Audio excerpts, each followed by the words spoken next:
Amigos de Noticias de hoy, muy buenas tardes. La secretaria de prensa de la Casa Blanca, Karine Jean-Pierre, responde a preguntas de periodistas sobre la administración Biden. Veamos la última conferencia de prensa de la Casa Blanca. Hola y buenas tardes a todos. Hoy es el Día Nacional de Revelación y quisiera compartir mi historia personal. Como muchos miembros de la comunidad LGBTQ, en mi caso no fue fácil. Mi familia era tradicional, conservadora. Ser homosexual en mi familia no era algo que se discutía abiertamente o se celebraba. Pero mi familia, como muchas otras familias, llegó a aceptar quién soy. Vieron que la persona a quien yo amaba no me cambiaba a mí como persona. No cambiaba las cosas que quería hacer ni mis metas personales. La belleza de Estados Unidos es la libertad y la promesa de que los sueños se pueden alcanzar al margen de la raza, sexo, origen nacional, identidad sexual, orientación sexual.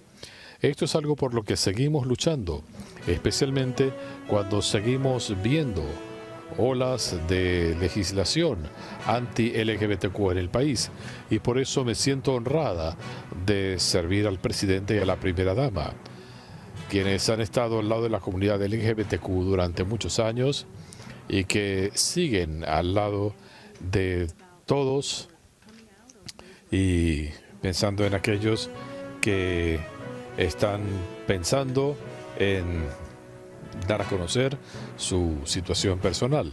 Estamos pensando en ustedes y estamos con ustedes. Y ahora quisiera dejarlo con nuestro invitado especial de hoy, el coordinador de la respuesta de la Casa Blanca al COVID-19, el Dr. Shah. Está con nosotros. Él se va a referir a los beneficios de las vacunas actualizadas de las que hemos hablado aquí antes, para asegurar que todos los estadounidenses elegibles se vacunan antes del invierno. Doctor Shah, gracias por tu historia personal. Gracias a todos por recibirme de nuevo. Es un placer estar aquí con ustedes. Sabemos que las familias están haciendo planes para el Día de Acción de Gracias. Mi familia lo está haciendo. Estamos pensando en las fiestas. Estarán aquí antes de lo que anticipamos, y para todos será una buena temporada. El reto que supone esto cada año es que también es un momento en que los virus respiratorios contagiosos como la influenza y otros, este año el COVID, se propagan más rápidamente. Y hemos visto un repunte en hospitalizaciones y muertes por COVID en los últimos 2 inviernos. Y estamos dándole seguimiento a algunas variantes que están surgiendo en todo el mundo, incluyendo algunas que evaden nuestras acciones. Viendo lo que ha pasado en Australia, podemos esperar que veremos una temporada intensa de influenza este año. Así que hay algunos retos que tenemos por delante de cara al invierno. La buena noticia es que no estamos indefensos. De hecho, lo que ocurra en los días y semanas por venir tendrá un gran impacto en cómo será el invierno, y lo que va a suceder depende en gran medida de nuestras acciones. Veamos cuáles son las herramientas que tenemos en este sentido de cara a la temporada invernal. Hemos actualizado las vacunas diseñadas para la variante original del COVID, la variante que vimos en 2020, así como también la variante Omicron que está circulando en este momento. Y en base a todo lo que sabemos de inmunología, ciencia y vacunas, esto nos debería dar un nivel más alto de protección contra contagio, hospitalizaciones y muertes. Y así como la gente recibe cada año la vacuna contra la influenza, es crucial que todas las personas de 12 años en adelante reciban esta vacuna actualizada para protegerse durante todo el año. Así que mi mensaje es muy claro y simple. No esperen, pónganse sus vacunas nuevas hoy. Si los estadounidenses hacen eso, podremos salvar cientos de vidas cada año. Hemos dado a conocer un nuevo reporte y podemos salvar hasta 90.000 vidas y evitar casi 1 millón de hospitalizaciones si los estadounidenses actualizan sus vacunas. Eso solamente se basa en las vacunas, lo cual ya es notable. Pero si hacemos algo mejor que eso, si la gente se hace pruebas cuando presenta síntomas, esto facilita los diagnósticos y los diagnósticos facilitan los tratamientos. Tratamientos que tenemos disponibles gratuitamente para evitar que la gente termine hospitalizada y demás. Y esto es lo más notable. 2 años y medio dentro de la pandemia, piensen dónde estábamos en marzo de 2020. Si usted tiene actualizadas sus vacunas y si es tratado en caso de una infección, su riesgo de morir por COVID es casi de 0. Creo que ese es un progreso notable. Y como nación estamos en una mejor posición también. Ya no es la misma amenaza que teníamos antes. Y esto no es un hecho fortuito. Esto se debe al liderazgo de este presidente sobre vacunas, sobre tratamientos, pruebas. Somos el primer país del mundo que autorizó esta vacuna, que puso a disposición del público el Paxlovid. Así que estamos totalmente concentrados en evitar enfermedades severas y muertes. Y lo más importante que puede hacer la gente para protegerse a sí mismos y a sus familias es recibiendo la vacuna actualizada contra el COVID-19. ¿Cómo nos vamos a asegurar de eso? Primero que nada, la vacuna sigue siendo disponible, accesible y gratuita. También tenemos que difundir el mensaje sobre estas vacunas para llegar a la gente donde está la gente, en clínicas, en ferias. La semana pasada se realizó una clínica en la pista de Talladega, en Alabama, para motivar a la gente a vacunarse. La semana que viene lo haremos en la Feria Estatal de Texas, en la Feria de Biloxi y en la Feria Estatal de Luisiana, en Shreveport. Estas son algunas de las áreas. Estamos forjando alianzas con 100 Blood Bank of America en San Antonio, Texas, en Savannah, Georgia.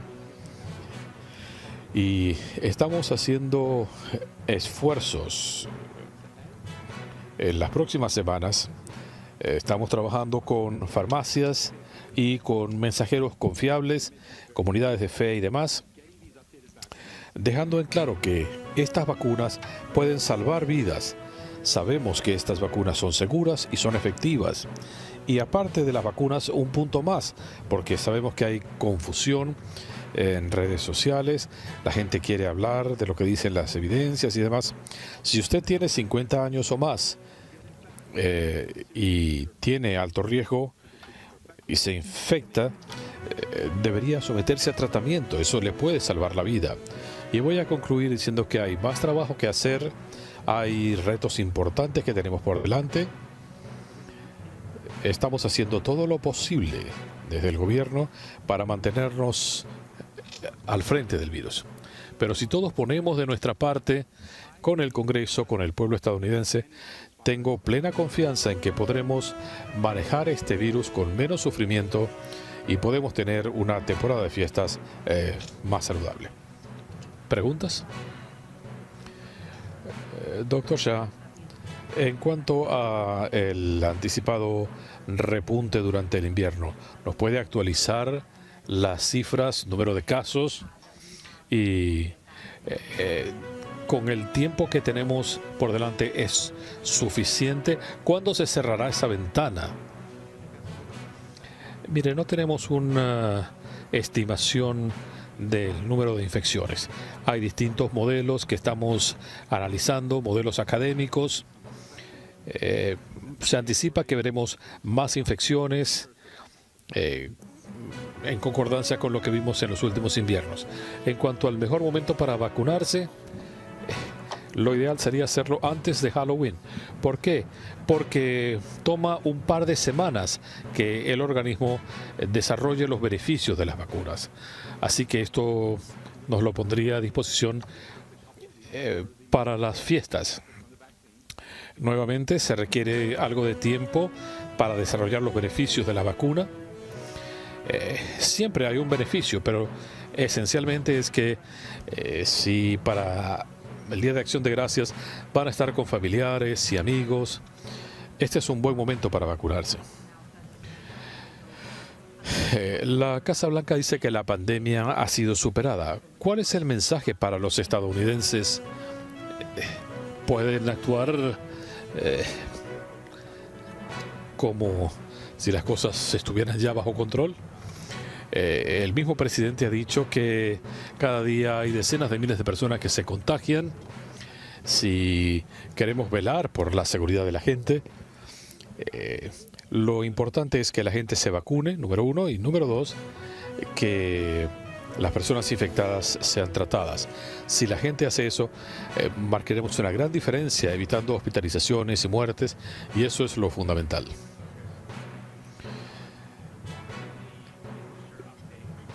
¿Por qué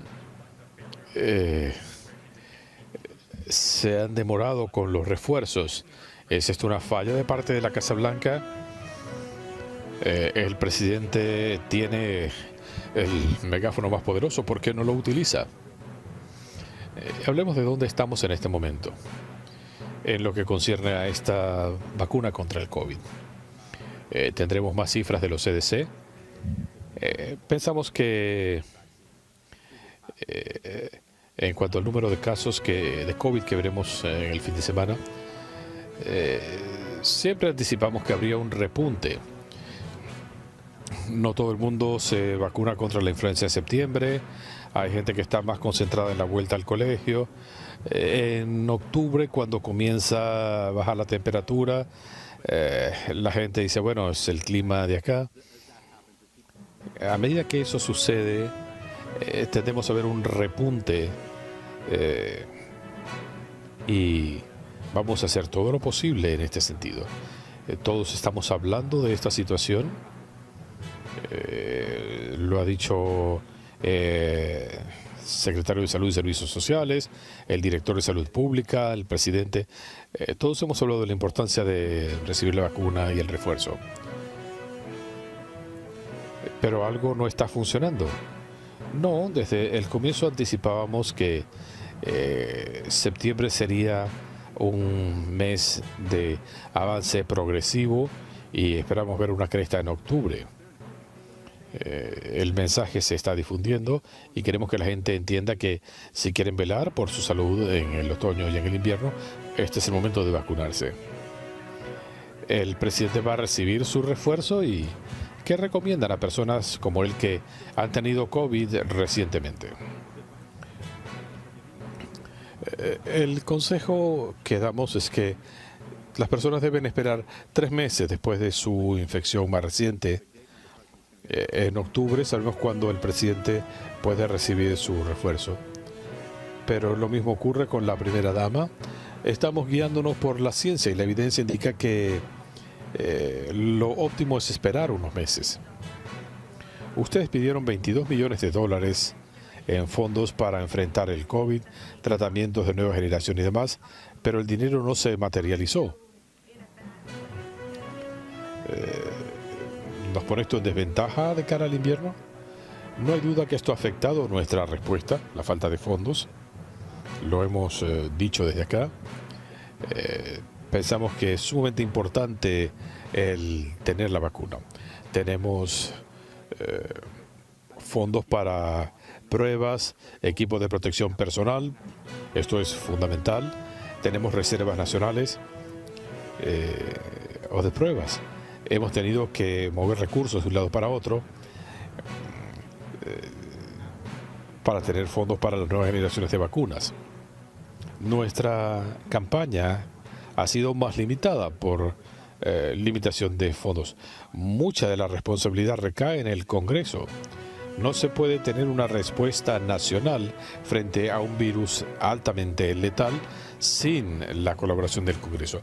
Nos han ayudado mucho en el pasado, esperamos que lo sigan haciendo en el futuro, pero no hay duda que la inacción del Congreso ha comprometido el bienestar de los estadounidenses.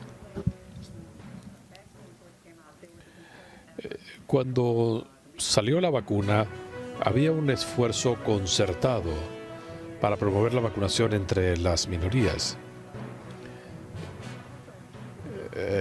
También se habló de los refuerzos y hablaban de las mujeres en su ciclo menstrual, del impacto que tienen las vacunas en estos casos.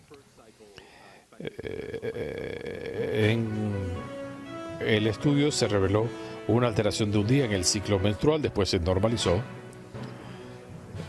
Es el estudio más definitivo que no hay un impacto a largo plazo en las mujeres o en los sistemas reproductivos. En cuanto a la vacunación en comunidades en desventaja, comunidades de color, minorías, sigue siendo una alta prioridad del Ejecutivo. Analizamos todas estas estadísticas y no vamos a dejar a nadie a la saga. Queremos asegurarnos de que las vacunas están disponibles en las comunidades, pero no basta con eso. Estamos trabajando con aliados comunitarios, con organizaciones comunitarias, para llevar el mensaje adelante. Y en cuanto a los refuerzos, hay comunidades, alguna comunidad donde debemos preocuparnos al acercarse el invierno, que haya un repunte. Nos preocupa la gente de más alto riesgo, la gente mayor, la gente que vive en condiciones de alta densidad. Con recursos limitados queremos sacar el máximo provecho de los recursos que tenemos para atender a la gente en situación de alto riesgo. Esa sigue siendo la prioridad. ¿Deben los estadounidenses anticipar que va a haber un refuerzo anual contra el COVID o cada tantos meses? ¿Cómo debe verlo la gente?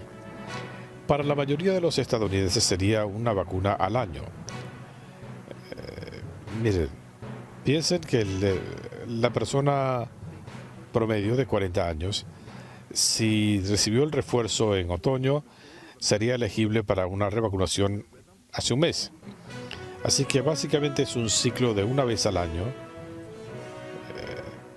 La ciencia lo demuestra para la mayoría de los estadounidenses que no están en el grupo de más alto riesgo. No sé por cuánto tiempo, obviamente, pero cuando pienso en mis padres que están en los 80s, sí puede ser que necesiten vacunas más frecuentes. Iremos estudiando las estadísticas y si se demuestra que es necesario, si se tiene que vacunar en primavera, haremos todo lo posible para que esté disponible. El presidente Biden decía que él pensaba que la pandemia había sido superada. ¿Comparte usted esa posición? Voy a ser claro, el presidente dijo que el COVID no ha pasado. Estamos trabajando mucho, yo soy el coordinador de la respuesta al COVID. Estamos trabajando mucho en ese sentido, pero todavía tenemos muchos estadounidenses muriendo cada día. Hay que proteger a nuestros ciudadanos y tenemos el pleno respaldo del presidente y ese sigue siendo el foco de nuestro trabajo. ¿Cómo evalúa usted las variantes que estamos viendo ahora y la escala del repunte que pudiéramos ver en el invierno? Siempre es difícil hacer pronósticos en este sentido porque el virus nos sigue sorprendiendo. Hay 3 o 4 subvariantes que estamos rastreando en diferentes partes del mundo y son de los linajes BA2 o BA5 o aquellas variantes que pudieran ser inefectivos en nuestros tratamientos. La buena noticia es que estas variantes tienen una raíz común, así que nuestras vacunas nos dan un nivel más alto de protección que las vacunas originales. Tenemos confianza en que las vacunas seguirán funcionando bastante bien, especialmente para prevenir cuadros severos. La sorpresa que nos dio el Omicron el año pasado, nadie lo hubiera podido predecir. Nuestro trabajo no es hacer pronósticos, sino planificar. Así que hay un vasto esfuerzo del gobierno para prepararnos si la naturaleza nos diera otra sorpresa.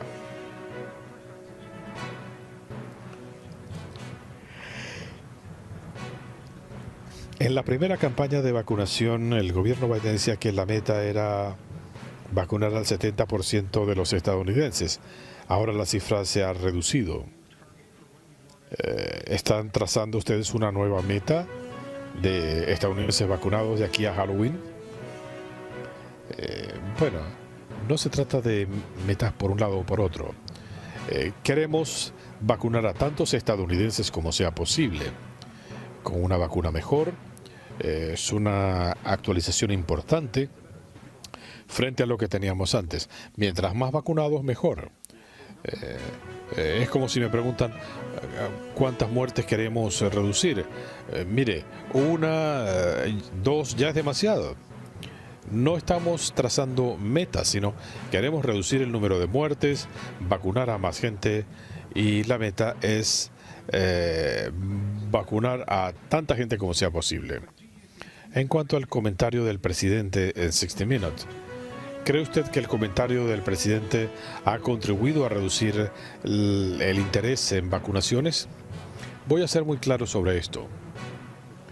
La mayoría de los adultos estadounidenses reciben la vacuna contra la influenza cada año. No lo hacen por lo que el presidente diga o deje de decir. Lo hacen porque es la mejor manera de protegerse.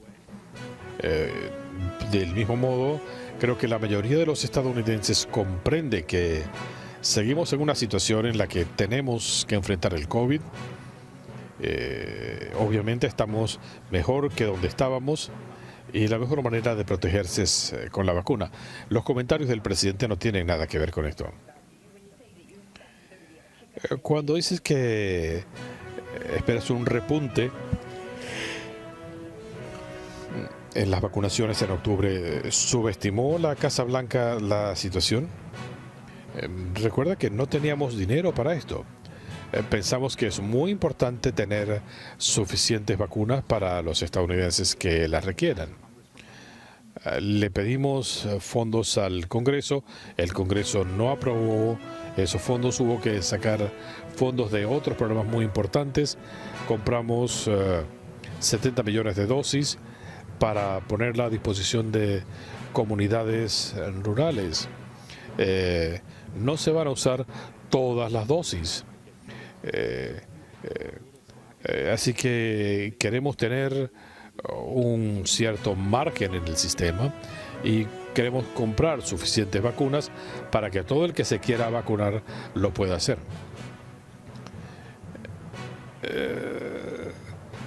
Sabiendo que no pueden responder a lo que va a ocurrir más adelante, ¿deberían los estadounidenses adquirir exámenes ahora para tenerlos en reserva? Mire, es decir, si tuviéramos otro evento como el Omicron, ¿cuántas vacunas deberíamos tener? El repunte en la fabricación interna de vacunas, eso es un problema. El no tener suficientes pruebas disponibles por la inacción del Congreso. Es importante tener suficientes pruebas. Vamos a hacer todo lo posible para tener la capacidad de actuar cuanto antes. Pero esto ha hecho mucho más difícil la situación, la falta de acción del Congreso. No se puede combatir un virus letal sin recursos y esto es costoso. Gracias, Dr. Shah. Gracias. Tengo un par de puntos para comenzar. Vamos a entrar en materia. Los ataques de Rusia contra Ucrania demuestran una vez más la brutalidad de Rusia y del presidente Putin. El presidente Biden sigue dejando en claro que ni nosotros ni nuestros aliados vamos a dejar de apoyar a Ucrania siempre que sea necesario. El presidente habló con el presidente Zelensky y le han prometido darle el apoyo necesario, incluyendo defensas antiaéreas avanzadas. El G7 discutió el tema por más de 90 minutos para imponerle un costo a las acciones de Rusia y para brindar asistencia humanitaria y de seguridad a Ucrania. El presidente Biden también habló con aliados del G7 sobre lo que podemos hacer juntos para darle defensas antiaéreas a Ucrania, algo que sigue siendo una prioridad para Estados Unidos. El secretario Austin seguirá teniendo estas conversaciones en el grupo de contacto de defensa de Ucrania en Bruselas. Esto será mañana. El presidente también recibió un avance considerable en el Oriente Medio. Después de meses de mediación de Estados Unidos, los gobiernos de Israel y el Líbano han accedido a ponerle fin a su disputa marítima y establecer una frontera permanente entre ambos. El presidente habló con el primer ministro de Israel y el del Líbano, Michel Aoun. Ellos confirmaron que sus gobiernos están listos para proceder con este acuerdo. También queremos agradecerle al presidente Macron de Francia y a su gobierno por su apoyo en estas negociaciones. El presidente considera que la energía, especialmente en el Mediterráneo Oriental, debe ser una herramienta para la cooperación y la prosperidad y no un acicate del conflicto. Él luchó por esto hace casi una década siendo vicepresidente y le complace que la mediación de Estados Unidos y la diplomacia finalmente hayan llevado a este resultado. El acuerdo permitirá el desarrollo de campos petroleros para sentar las bases para una región más estable y próspera y para tener recursos de beneficio para el mundo, para proteger los intereses de seguridad en la región, para darle al Líbano el espacio necesario para desarrollar sus recursos energéticos, y se abre un nuevo capítulo después de años de crisis.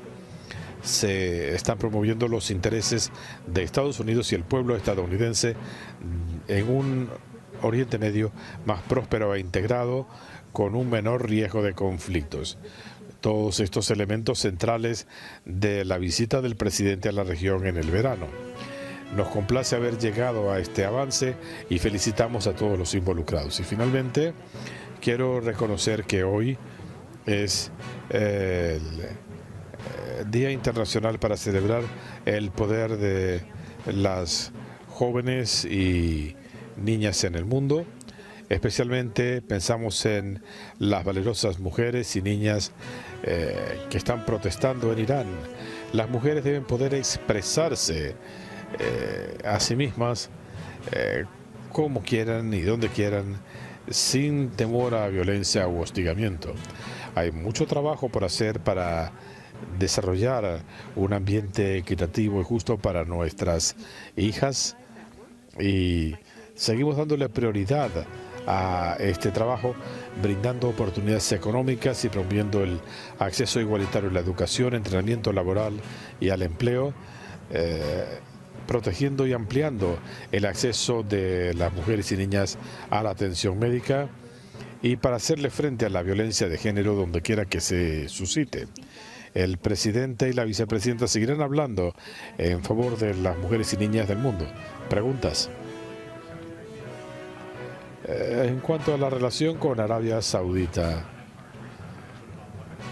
se están reconsiderando ventas de armas y demás. Desde el comienzo de su gestión, el presidente ha dicho que Estados Unidos necesita tener una relación diferente con Arabia Saudita.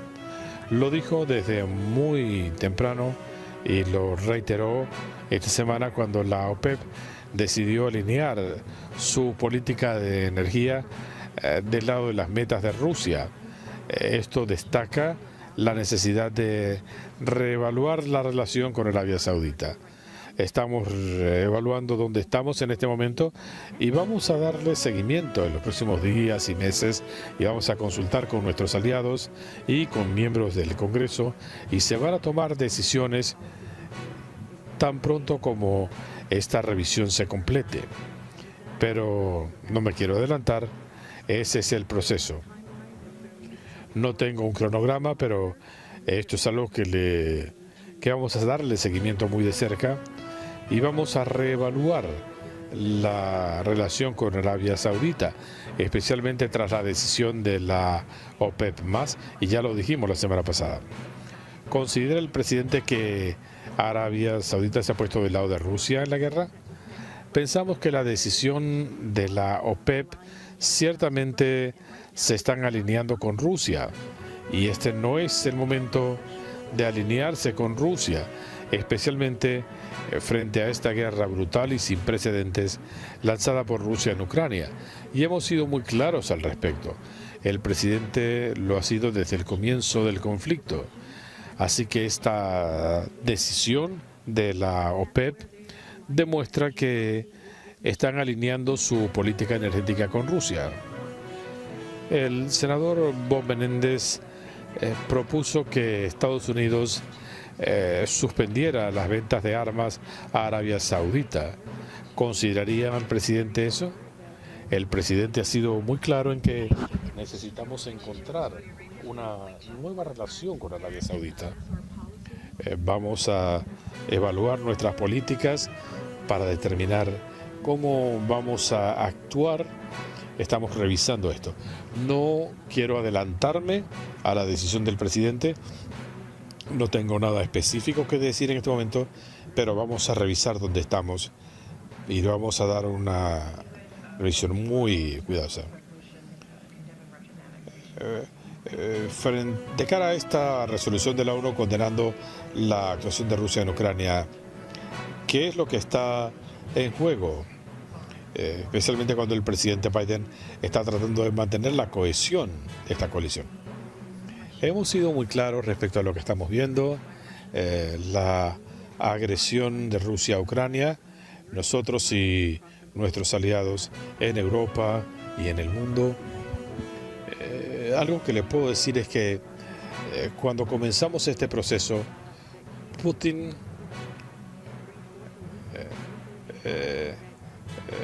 esperaba una OTAN debilitada, y lo que hemos podido demostrar gracias al liderazgo del presidente es que la alianza es más fuerte de lo que lo había sido en tiempos modernos.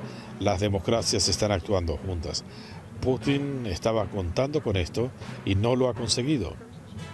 Así que después de la primera reunión del G7 bajo este gobierno, se preguntaban si Estados Unidos estaba de vuelta, y así es. El presidente ha estado hablando por mucho tiempo con otros líderes, como lo hizo hoy. Lo ha hecho en persona, por teléfono, en la oficina oval. Ayer habló con el presidente Zelensky y vamos a seguir teniendo estas conversaciones. Es importante que se consolide la cohesión de la alianza. Ustedes vieron la declaración del G7 y se va a seguir brindando asistencia económica y de seguridad a Ucrania. Vamos a seguir denunciando las acciones de Putin y vemos una OTAN más fuerte y vamos a hacer que Putin responda. Y ¿tienen ustedes confianza en que podrán conseguir el respaldo de 100 países? No me voy a adelantar a la votación en la ONU, pero hemos sido muy claros en cuanto a decir que este no es el momento de apoyar la guerra de Rusia. Este es el momento de hablar frente a esta guerra brutal lanzada por el señor Putin. Lo hemos dicho muchas veces, esta guerra pudiera acabarse hoy, pero depende del presidente Putin el ponerle fin. ¿Considera el presidente que tiene presión de actuar rápidamente? No tenemos un cronograma, no me quiero adelantar. Hemos sido muy claros, lo dije la semana pasada, lo han dicho mis colegas, esta decisión de la OPEP más en política energética, ciertamente fue una decisión mezquina que va a perjudicar economías pequeñas y medianas. Y eso es un problema. No tengo una persona específica que mencionar, pero será un esfuerzo de la Casa Blanca. Vamos a insistir en esto. El Consejo de Seguridad Nacional va a participar también, pero esto es algo que el presidente va a tomar muy en serio y tendremos más adelante más que decirles. ¿Qué dice la Casa Blanca de los reportes de conversaciones entre Elon Musk y Vladimir Putin? Me hicieron varias preguntas sobre esto la semana pasada. El presidente ha sido claro, dice que las decisiones sobre negociaciones son algo que depende de Ucrania. No vamos a actuar sin la anuencia de Ucrania. Los líderes del G7 emitieron una declaración y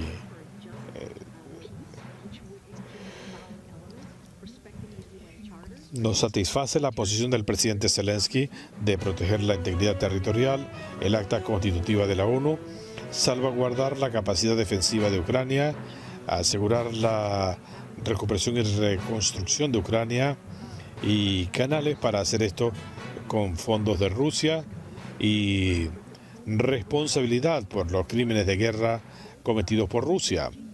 Pero esto requiere que ambas partes trabajen de buena fe en aras de la distensión y no hemos visto hasta ahora indicio alguno de parte de Vladimir Putin que él esté listo para ponerle fin a la matanza y a las atrocidades.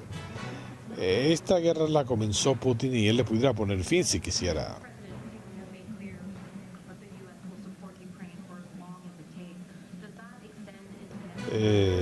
Se extiende esta situación hasta el año que viene o se puede complicar si los demócratas pierden el control del Congreso. Mire, el respaldo que hemos visto ha sido bipartidista en fondos aprobados por el Congreso, los 40.000 millones de dólares aprobados no hace mucho tiempo, el crédito adicional. Ustedes han visto cómo ambas partes se han ido uniendo para apoyar a Ucrania en su lucha por defender su democracia y su libertad, y vamos a seguir condenando a Rusia en esta guerra no provocada. Vamos a hacer que respondan, pero nuevamente no tengo un cronograma que darles. La guerra pudiera acabarse hoy si el presidente Putin lo quisiera. Él comenzó esta guerra, pero estaremos allí para apoyar a Ucrania, apoyando su valentía por el tiempo que sea necesario. Como hemos dicho muchas veces, esta guerra lleva demasiado tiempo. El presidente viajará a la costa oeste mañana, Arizona o Nevada. Podemos esperar verlo en campaña en algunos estados. Como he dicho muchas veces, aquí en la Casa Blanca y en el Ejecutivo respetamos la ley Hatch. Así que voy a estar muy consciente de eso. Yo no puedo hablar de las elecciones de mitad de periodo desde acá. Pero hemos sido muy claros de que el presidente y la vicepresidenta, los miembros del gabinete, van a hablar del éxito que hemos visto en los últimos 19 meses de gestión de este gobierno. Hemos hablado de la ley bipartidista de infraestructura y de cómo esto va a incidir en la reparación de nuestra infraestructura de puentes, carreteras. El presidente va a hablar de eso, va a hablar de la ley de reducción de la inflación para ayudar a reducir los costos para nuestros ancianos, que Medicare pueda negociar precios. Esto va a ayudar también el costo de la energía. Van a hablar de esto, van a hablar de la ley CHIPS. Él estuvo con IBM, Volvo, destacando cómo esta ley nos va a ayudar a afianzar nuestra seguridad nacional, pero también para recuperar trabajos en el sector manufacturero de Estados Unidos y abriendo oportunidades para estos negocios para que puedan hacer las cosas que queremos desde hace décadas en el país, crear buenos empleos. El presidente ha estado hablando de esto, de la economía, de una política que no deja a nadie a la saga, que construye de abajo hacia arriba y del centro hacia afuera. Seguiremos hablando de esto. No tengo lugares específicos que mencionarles, pero el presidente le encanta viajar y le gusta interactuar con la gente. Esto le daría la oportunidad de subrayar sus logros. ¿Qué pasa en estados como Arizona o Nevada? Él va a California, Colorado y Oregon para hablar de sus logros. Habrá otros viajes que anunciar para que el presidente le hable directamente al pueblo estadounidense. No tengo nada específico que adelantar sobre su agenda de las próximas 4 semanas, pero vamos a estar muy conscientes de esto. El índice de precios al consumidor, ¿cuál es la expectativa del Ejecutivo?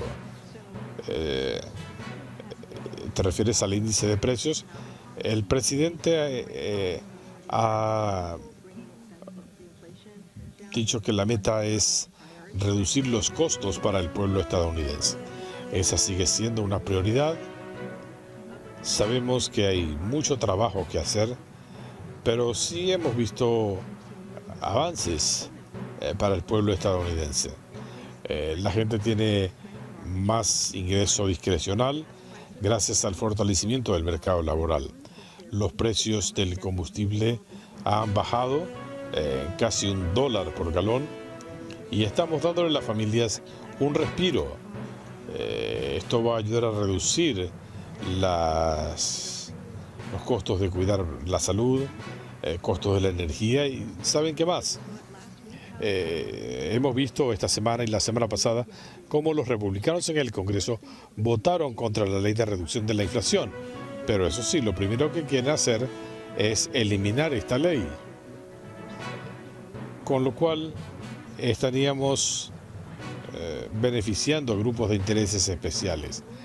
¿Por qué echar por la borda esta oportunidad que beneficiaría a los ancianos para bajar el costo de la energía, la oportunidad de combatir el cambio climático de un modo sin precedentes? Así es como vemos el importante progreso logrado. En cuanto a los reportes de inflación, van a seguir aumentando las tasas de interés. El presidente dice que respeta la independencia de la Reserva Federal. ¿En algún momento pudiera esto cambiar? ¿Algo que esté considerando la Casa Blanca? Hemos sido muy claros al hablar de la Reserva Federal. Son independientes con algunas de las políticas más apropiadas en estos casos. Yo no voy a responder a medidas que estén tomando porque realmente creemos en la importancia de la Reserva Federal. El presidente ha condenado el racismo muchas veces. Me pregunto si él le ha dado seguimiento al caso de Nury Martínez y otros en el Consejo Municipal de Los Ángeles. Indicaban que había habido varios casos de enfermedad. El presidente habló de esto ayer. Le complace ver que uno de los participantes en la conversación dimitió. El lenguaje utilizado, según él, el lenguaje utilizado en la sesión fue inaceptable. Todos deberían renunciar. La diferencia entre los demócratas y los republicanos: cuando los demócratas dicen algo racista o antisemita, hacemos que la persona responda por ello. Cuando lo hace un miembro de MAGA, lo abrazan, lo vitorean y le llueven los espaldarazos. No olvidemos que el senador Tuberville fue el que dijo que la gente negra comete crímenes. Joe Mastroianni lo criticaba por enviar a sus hijos a una escuela judía. El presidente dijo, y cito, el odio nunca desaparece, solo se esconde. Pero ahora lo estamos viendo a plena luz. Discúlpeme, aquí es donde se pone en evidencia.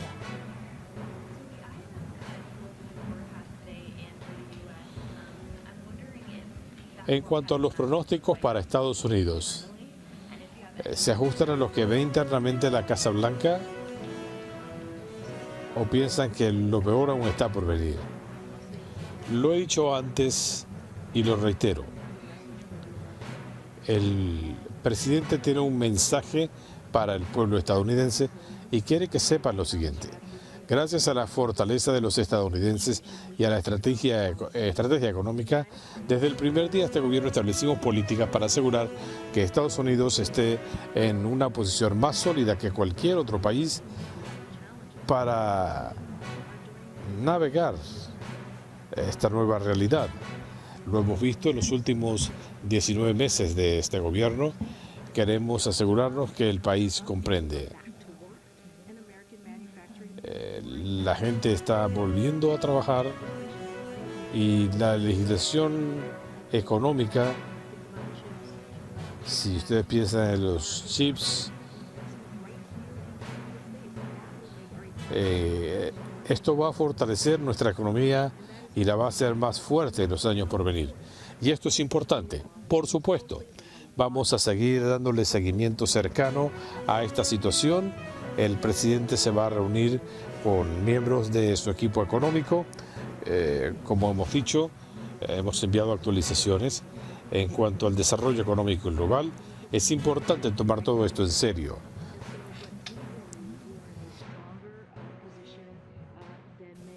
Estas son reuniones periódicas, pero estamos en una posición mejor que la de muchos países cuando hablamos de retos globales.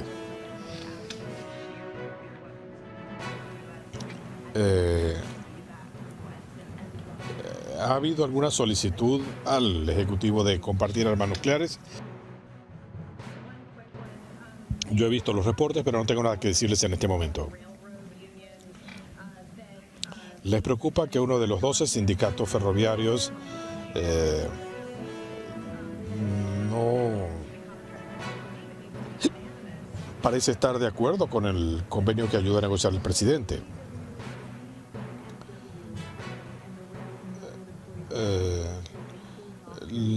La empresa y los trabajadores convinieron un receso hasta noviembre para seguir trabajando y para asegurar que nuestra economía no enfrenta una amenaza inmediata.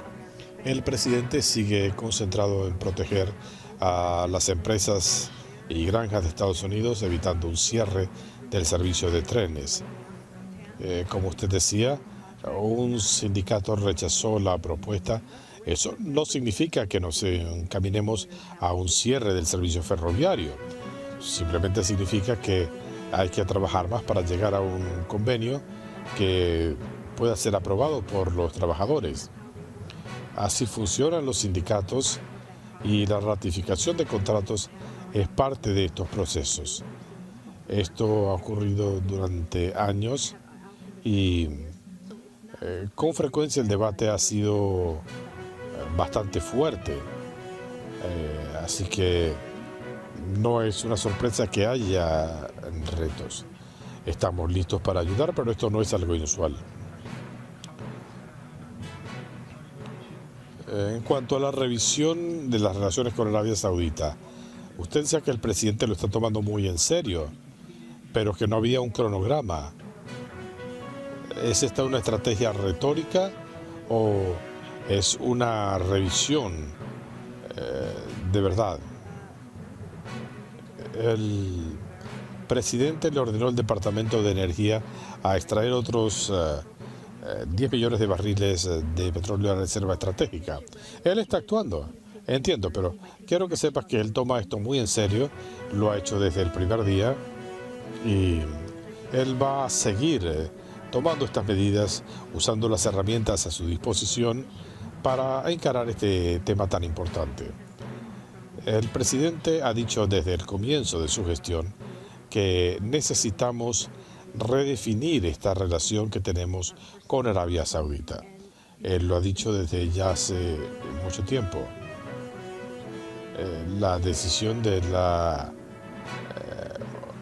OPEP más, yo ya lo he dicho varias veces, estamos viendo una alineación de políticas energéticas con Rusia. No me voy a adelantar, van a escuchar de nosotros cuando podamos poner en la mesa las acciones que vamos a tomar, pero no me voy a adelantar, esto es algo que tomamos muy en serio. Lamenta el presidente no haber visitado Arabia Saudita. Le acabo de decir, de hablarle de un acuerdo histórico entre Israel y el Líbano. No, él no lo lamenta.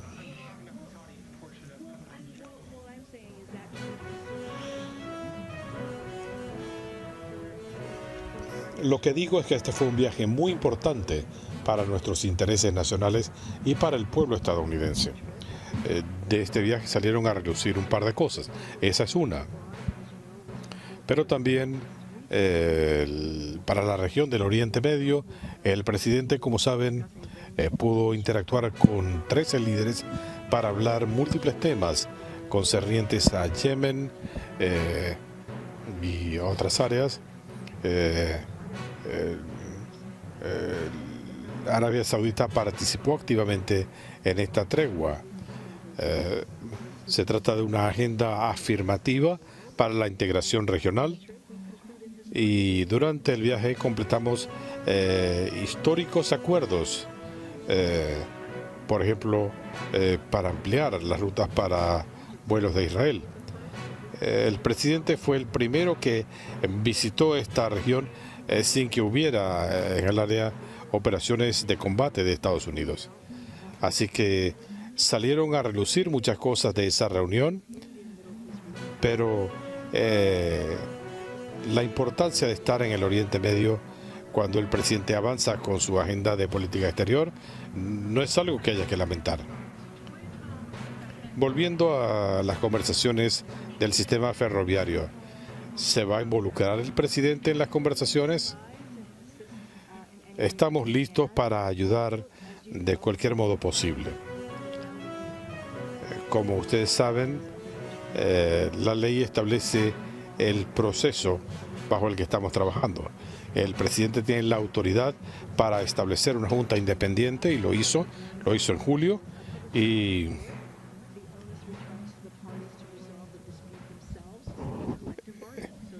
el presidente insiste en el proceso de negociación colectiva para asegurar que los trabajadores tengan las condiciones necesarias.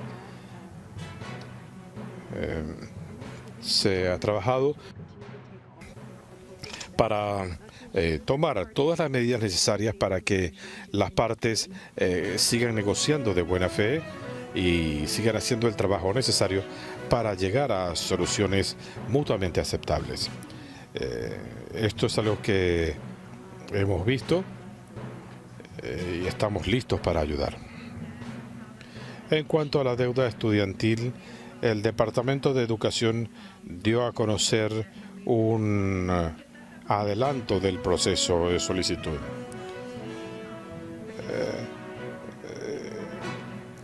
¿Por qué no está activa desde allá? Queremos asegurarnos de darles actualizaciones regulares. Eso es lo que ustedes están viendo. La semana pasada les dimos más detalles de nuestros esfuerzos de evitar cuadros de fraude.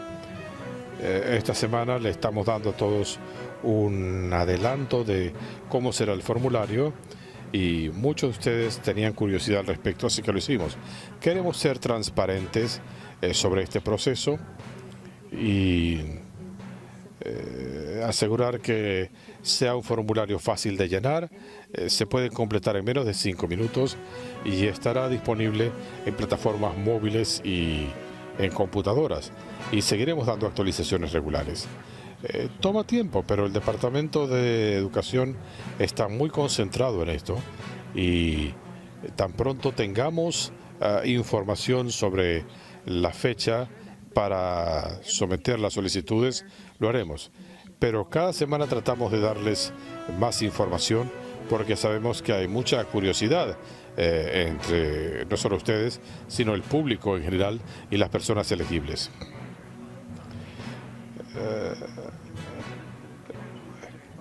El director de investigación del Fondo Monetario Internacional hablaba de la situación en Estados Unidos, China y la eurozona. ¿Considera el presidente que hay una perspectiva de mayor inflación? ¿Puede repetirlo? El director de investigación del FMI decía que las 3 principales economías del mundo, Estados Unidos, China y la eurozona, se estancarían el año que viene. ¿Tiene esto algo que ver con las políticas antiinflacionarias del presidente? Tenemos que ver qué fue lo que heredó el presidente. Hemos estado en el poder por unos 20 meses. Cuando el presidente asumió su cargo, se estaban cerrando negocios, las escuelas estaban cerradas, estábamos sumidos en una pandemia con miles de personas perdiendo la vida. Eso es lo que encontró el presidente. Él estableció el plan de rescate para Estados Unidos con los votos solamente de los demócratas. Eso permitió revertir la situación de la economía, vacunar a la gente y para darle a las empresas un respiro, colocando también fondos en los bolsillos de los estadounidenses. Y él ha seguido haciendo esto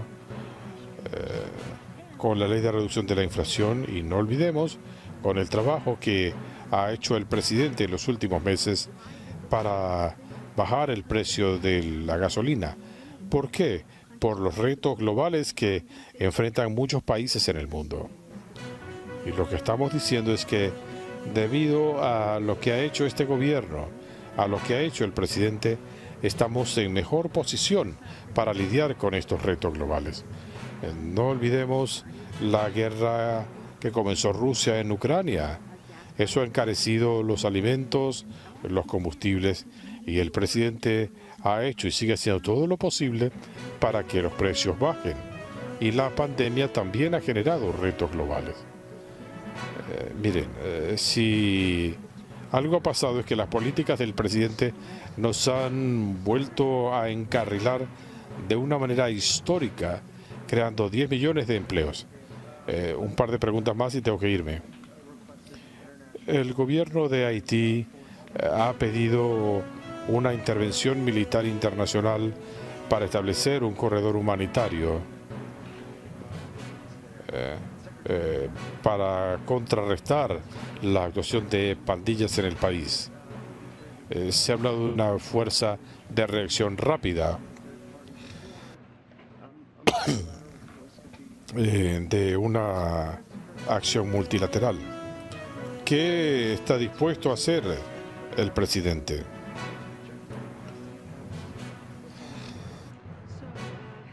Él ha rechazado estas iniciativas en el pasado. Estados Unidos está revisando la solicitud del gobierno de Haití junto con aliados internacionales. Estamos trabajando para determinar cómo podemos hacer que los responsables por la violencia actúen, elementos de seguridad, la movilización de asistencia humanitaria, las iniciativas para frenar la propagación de cólera en el país, para que la asistencia humanitaria llegue al pueblo haitiano, para hacerle frente a los brotes y, como hemos dicho antes, Eh, Somos uno de los países que ha brindado mayor asistencia a Haití y vamos a revisar la solicitud del gobierno en este momento. Y como seguimiento, después del asesinato del presidente el año pasado, el gobierno solicitó el envío de tropas para estabilizar a Haití. Estados Unidos tenía un enviado especial para Haití, quien renunció en protesta porque él era partidario del envío de fuerzas militares a Estados Unidos y su recomendación no fue escuchada. Está esto planteado. Se ha llegado al punto en Haití en que se puede reconsiderar esto. Nuevamente estamos revisando la solicitud. No tengo nada que añadir, pero lo vamos a revisar. Mire, lo que le puedo decir es que en este momento tenemos personal en Haití trabajando con funcionarios locales para hacerle frente a este brote y para darle asistencia a quienes la necesitan. Hemos estado allí desde hace algún tiempo y Estados Unidos ha aportado millones de dólares en asistencia humanitaria para salvar vidas y para fortalecer los programas de asistencia a Haití.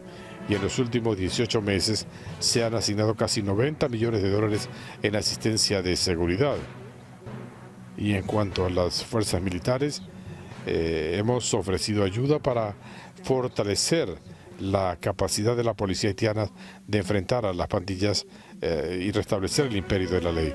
Esto incluye asesoría, entrenamiento, equipos, la formación de unidades policiales especiales para reducir la violencia en Haití, y ese es el trabajo que hemos estado haciendo. Muy bien, gracias. Eso es todo por ahora. No olviden comentar y suscribirse. Hasta el próximo video.